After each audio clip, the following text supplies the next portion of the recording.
Hello everyone, this is Om Prakash. हम class 11 political science का chapter first discuss कर रहे थे और पिछले टॉपिक में हम डिस्कस कर रहे थे कि why do we need a constitution. Okay, और हमने देखा कि जो कॉन्स्टिट्यूशन है वो सोसाइटी के मेंबर्स के बीच में कोऑर्डिनेशन का काम करता है। ओके, और जो सेकंड नीड है कॉन्स्टिट्यूशन की वो है कि कॉन्स्टिट्यूशन डिसीजन मेकिंग पावर को स्पेसिफाई करता है। Okay, specification of decision making power. Okay, a constitution is a body of fundamental principle according to which a state is constituted और गवर्न। कॉन्स्टिट्यूशन है वो फंडामेंटल प्रिंसिपल्स की एक body है, उसके अकॉर्डिंग ही एक स्टेट होगा, वो कॉन्स्टिट्यूट होगा, स्टेट बनेगा और स्टेट गवर्न होगा। And you may want rule X, but others may want rule Y. How do we decide whose rules or preference should govern us? हम देखते हैं कि हर एक पर्सन अलग अलग रूल्स आता है।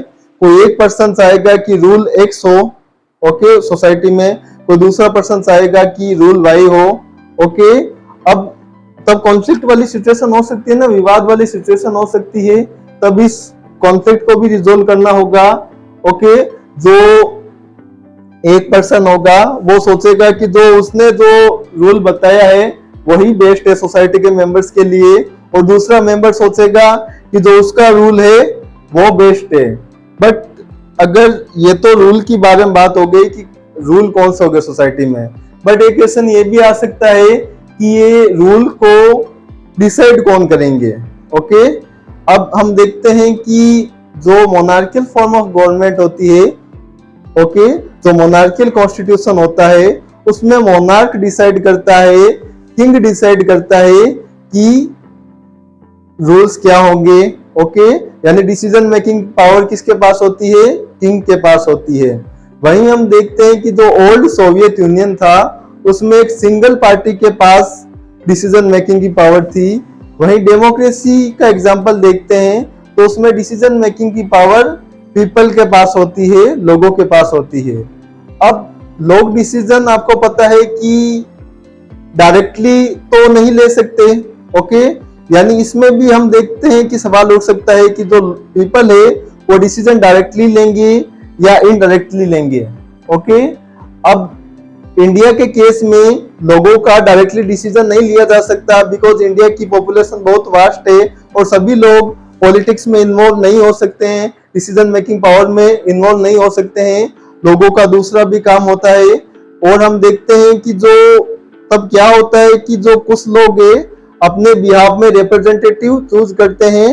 ओके, लोग अपने बिहाफ में रिप्रेजेंटेटिव चूज करते हैं, वही फिर उनके बिहाफ में रूल करते हैं। ओके, और हम देखते हैं कि इंडिया में लॉज एंड पॉलिसीज को कौन डिसाइड करता है? पार्लियामेंट डिसाइड करता है, और ये पावर पार्लियामेंट को कौन देता है? कॉन्स्टिट्यूशन। ओके, और जो कॉन्स्टिट्यूशन का वो जो सेकंड फंक्शन है वो इसी के बारे में है।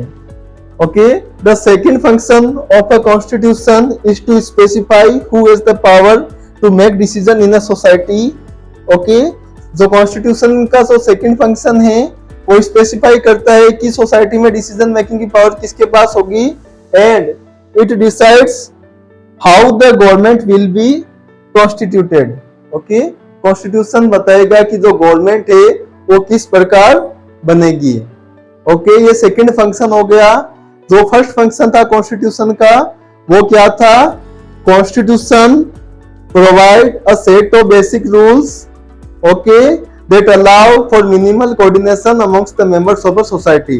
It was the first function of a constitution, and second function is that a constitution is to specify who has the power to make decision in a society. It decides how the government will be constituted. Okay, दो function पढ़ लिए हमने constitution के। Okay, जो next जो topic होगा उसमें हम कॉन्स्टिट्यूशन की तीसरे फंक्शन के बारे में बात करेंगे। ओके।